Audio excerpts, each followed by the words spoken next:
So the first thing I noticed since the first single on this album is that is a much more metal that we knew about you in the Better Attack. You know, Yeah, um, um, actually, I think that in Better Attack you were the metal factor because there were a lot of things going on there, but the blackish on Better Attack, I think it was your voice and yeah. your singing. So, did you try to incorporate that on Better Attack before you left, and that's why you do now your own solo project? Yeah, it's maybe a little too simple to say that I was like the metal element in Trailer Talk. It's true that I brought my vocals, which are pretty metallic or almost black metal vocals Mhm. in the band. Yeah. But yeah, Bjart, the guitar player, he was writing most of the music in Trailer Talk, and he would listen to everything from like rock music. Right. He was mostly responsible for the composing, and I was focusing on the lyrics and the vocals. Right. Uh, yeah, I think it's safe to say that my new band is more metal than Trailer Talk because I think it's just a natural thing because I'm a metal guy and I mostly listen to only metal, I would Yeah. say. So that's where I get what I get inspired from, and yeah, it comes out in the music. Right. Yeah, and Yeah, besides metal, this debut album is revolving about Norse mythology, which is normal, you being from Norway. yeah, Some bands in the past, they try to claim for themselves the Viking metal genre as a genre actually between metal. So would you call yourself or your album Viking metal, or is just heavy metal on your way? yeah. I think it's heavy metal is more accurate because I wouldn't really say my music sounds like Viking metal. Actually, I think it's a little hard to pinpoint exactly what Viking metal is, but for me, like I would say, like the Bathory Viking albums, like that is Viking metal to me. But there's lots of different ways to do it, especially nowadays. Uh, so yeah, for me, I call my own music black and Viking heavy metal, and Yeah, I think that kind of covers all bases, especially since the album turned out pretty varied with lots of different influences. yeah, Uh, I think heavy metal covers everything that I do, and the blackened stuff because I'm also influenced by a lot of black metal, and especially the vocals, and the Viking mostly refers to the themes that I sing about, even though maybe like Norths are. Hello? yes, I can hear you. Okay, sorry, I heard some ringing. All right. Yeah, I would say like maybe North Star is the most Viking metal sounding song on the album, but Yeah. I wouldn't say, yeah. I don't think it's pretty accurate to call it Viking metal. All right. Okay. So Yeah, another thing that we notice about this album is that it seems that you are really having fun singing this song and doing yeah, this album. Besides watching you on social media, everything you share, seems like a lot of fun. Um, yeah, on, I just want to know when was the last time you had this fun on a release? yeah. I would say maybe around the first time we released the first Color Talk album, Yeah. I'm kind of getting like the feeling like when I started out again. I think it's normal to feel enthusiastic when you start something new, and especially for me this time, it's just I've been having so much fun creating my own music and with the whole writing process. It was just really inspiring and like yeah, just a fun experience for me.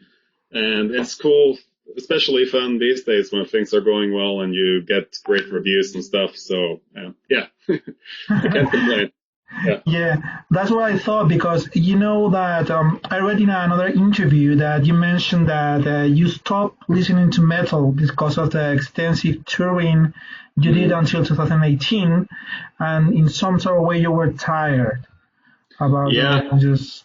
So I was wondering, why do you think that happens? Is because you are just too busy to listen to something, or because I don't know, Yeah, you just I don't would. feel motivated to discover something new, or Yeah, I was gonna say it was a little exaggerated, that thing. Maybe like I never stopped listening to metal, but there was a period of time when I was pretty burnt out from a lot of touring and things like that, and I wasn't as enthusiastic about discovering new bands and stuff like I was in my earlier years. So taking some time off after I left Kveller Talk, I had a couple of months off, and in that time I just did things like working on the house and just kind of normal everyday stuff. And while doing this, I was listening to a lot of music, specifically metal, and I just started getting really enthusiastic about it again, discovering new bands and also Yeah. old classics I hadn't listened to in a long time. So I just started getting slowly inspired again, and then started writing my own stuff. So, All right. A lot of this album is sung in English, which is new for you. So yeah. why in English? Because most of the song are talking about Norse mythology, so maybe it was natural to not doing it in English. Yeah, no, it just felt like a good opportunity, especially since I've been singing in Norwegian for 12 years now. Yeah. So it felt like it was a good chance to switch to English, and yeah, it's nice to have people understand the lyrics because I put a lot of work into it, and yeah, I just had enough of people doing Google Translate on the lyrics, and then it just comes out horrible. So, yeah, but I think it works because I sing about things that are like really Norwegian. I sing about history and Norse mythology, so I think I don't think it loses any of the Norwegianness, to put it that way, even if I sing in English. So Yeah. Yeah, maybe because you want to expand the market in some sort of way, because per se it's normal that Europe or Norway is your natural market on this music, but the album is sung in English. I think that the album was recorded in the States as well. yeah, Mhm. no, I just think it's a better way to connect with people, or the other way around, when they can understand what I'm singing about. So I think it's better instead of just having the people of Norway understand it and the rest just have to kind of guess what I'm singing about. So, but I feel like I really like this approach I'm doing now, where I have 8 songs in English and 2 in Norwegian on the album. I think I'm gonna keep doing it that way. So Yeah, yeah, it's the old black metal recipe. right. So a lot of fans are doing crazy stuff these days. I saw on your social media yesterday that a fan from Poland, I think, Yeah, he was on his bicycle. He was doing a tribute to you, writing the name of the band, doing that tour around his town. So, yeah. which was the craziest thing you saw a fan doing for something for your music? Yeah, that's pretty crazy to do a bike ride like that. And I would think it's pretty crazy when people are getting tattooed and stuff. So, Yeah, yeah, there was just a guy who volunteered to get a Hjelvik tattoo to win a contest we had right. on our Instagram page. So some guy from Iceland. So that was pretty awesome. Yeah, I think it's crazy that people want to do it, but of course I think it's cool. So it's he beat me to the punch because I'm planning on getting a tattoo myself at some point of that. But yeah, Great. yeah, So the animated video for Glory of Hell, that's amazing. Adam make a great work there. I was yeah. wondering if there was something of your input on it, or it was all him. I don't know if I would if say you gave both. him ideas or something like that.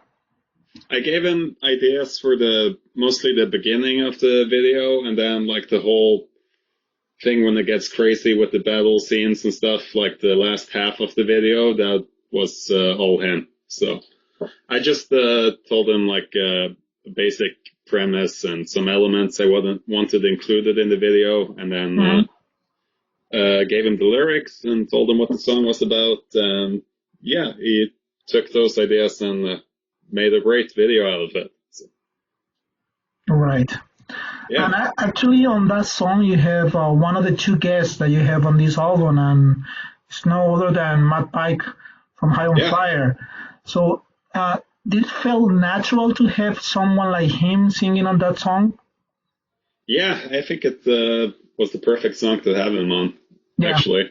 Yeah, no, I just think it's really cool when his solo comes in, and especially his vocals too. I think it takes the song to the next level. It just gives it the kind of extra kick. So, and it's just makes for better dynamics when you have two vocal styles on the song. So it just makes it sound more exciting, I think. right, right. I was wondering, it was from day one when you finished your history with Belartag in 2018. Your first thought was doing your solo career, or have you thought of just reuniting a couple of guys and forming another band with another name? Yeah, when I left the band, I didn't have any plans, and it took me.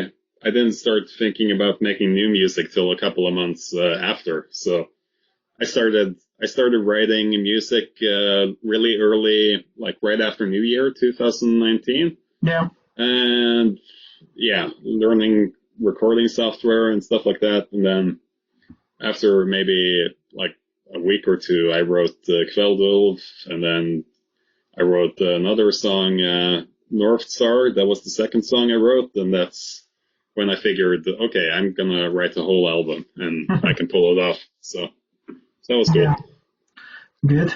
So it was everything easier for you to choose a label, because I think that the record was already done before you signed to Nuclear Blast.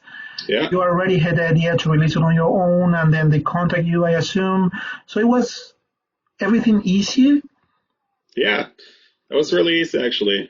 So once the album was recorded, we just sent an email to Nuclear Blast and with a few of the songs, Yeah. and it was maybe like 2 days later they wanted to have a meeting, and then we started discussing, and then the Corona thing happened, so Hmm. it made the whole like signing process take a lot longer because suddenly they got a lot of Yeah. things to deal with, you know. So Yeah. yeah, so it just delayed the process, but I'm really happy to end up on Nuclear Blast, and yeah, I don't think I could be on any better label really. Like I used to be on Roadrunner Records before, and Yeah. I think it's a good natural next step is to move on to Nuclear Blast. And I really like that they're the biggest metal label and that they're still independent. They're not owned by any major corporations. So I think that's a great thing. Great. And actually, I think that it's a great time to release an album this year, at least for the musicians that can afford it to not tour, Yeah, because you have all the fans paying all the attention to the songs, and when you go on tour, maybe next year, yeah, they will already know everything, you know. They will know yeah. everything you sing. So I think it's a great chance for an artist who can afford it to release an album. Have you ever thought of just not releasing it this year, like waiting for the perfect time to release it and tour immediately? No, it was, yeah, we chose this release date, the 20th of November, because at the time when we chose the release date, I think we all thought the Corona thing would be over by then, Yeah. but it's lasted a really long time. So, but I'm still happy with having the release date that we chose because I feel like now we can at least see the light at the end of the tunnel when it comes time to begin touring again. Like I feel it's going to be possible to start doing that next year and there's news about the vaccine coming early next year. So Yeah. I think it's going to work out pretty well timing wise, and hopefully people won't have to wait too long between the album coming out and being able to tour. All right. Yeah, actually today, two rock festivals here in Spain, they already announced part of the lineup for next Oh, summer, which I think it was very optimistic on their side. yeah. But do you have any plans already for next year, or do you just want to wait until see what is going on? Yeah, we haven't announced one festival in Norway, and it's called Tanse Rock. It's the biggest metal festival here, so Yeah. that's going to be cool. Um, other than that, we're just planning things, so I can't talk about it yet, but Yeah. hopefully I'll have some great news coming soon. So, All right, great. Well, Erlend, just not to take much of your time, just two questions I do to all the musicians we interview here for a special section of the website, and it's about touring. So yeah. the first thing is, which is the worst place you have slept on tour with any of the bands? Yeah, okay. I think there was some house in England at Yeah. one point. There was one tour we did where it was set up like, okay, you're gonna sleep at this person's house, and they gave us a choice of like, do you want to sleep at the cat house or a dog house? And I would choose the dog house because I was allergic to cats, but there Yeah. was one time where I had to sleep in the cat house, and I just had a really runny nose, and there wasn't beds, so I just had to sleep on the floor. I think I ended up sleeping in the car, and it was like winter time, so it was pretty bad. I can't remember where the place was, but yeah, I don't want to do that again. I'm too old for that stuff now.